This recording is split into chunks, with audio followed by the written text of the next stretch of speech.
Name, John Alexander James. My position is chairman for the Cabazon Band of Mission Indians, and right now we are in the more or less lobby of our museum area here on the reservation. It's on the north side of Highway I-10 in the township of Indio and Coachella combined. Actually, the 29 Palms Band is across the freeway from us, which they were an offshoot of this band at one time, but decided to go independent. Technically, this whole valley was our original homeland. We are from the so-called Cahuilla people, which consists of 5 different bands of Cahuilla Indians. This outfit here was the main, if you will, headquarters of the Cahuilla band. Well, you have the Agua Caliente, which are the hot water Indians up in the Palm Springs area.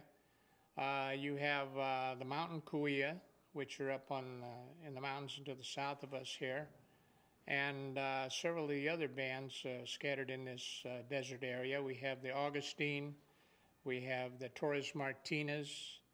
There used to be a band called the Alamo, where they're extinct now, that lived along the Salton Sea at one time.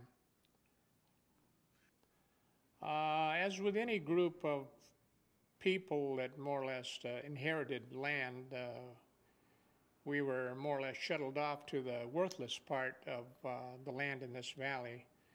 If you've come in here, you've noticed quite a bit of agriculture and other things going alongside the road here.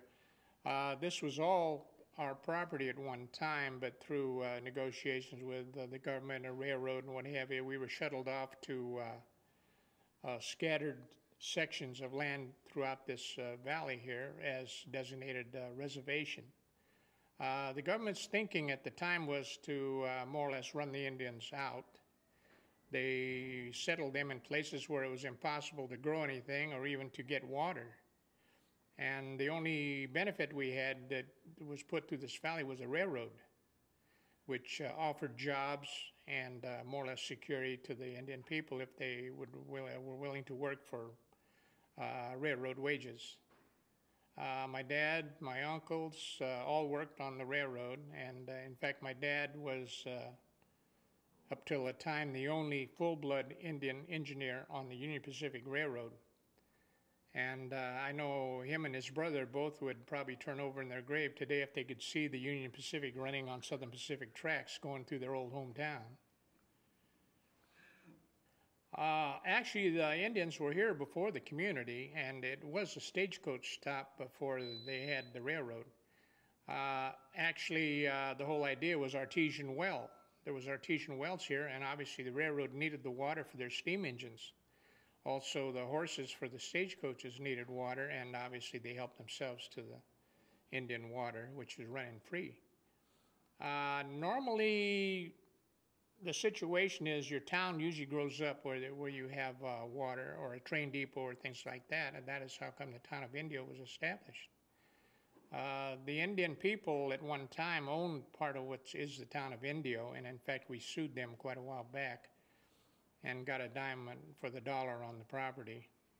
The government being, how would you say, fair, decided to pay us for what the land was worth in 1913. So obviously in 1950 some odd, in 1913 there's quite a discrepancy in the price of property, also the value of the property.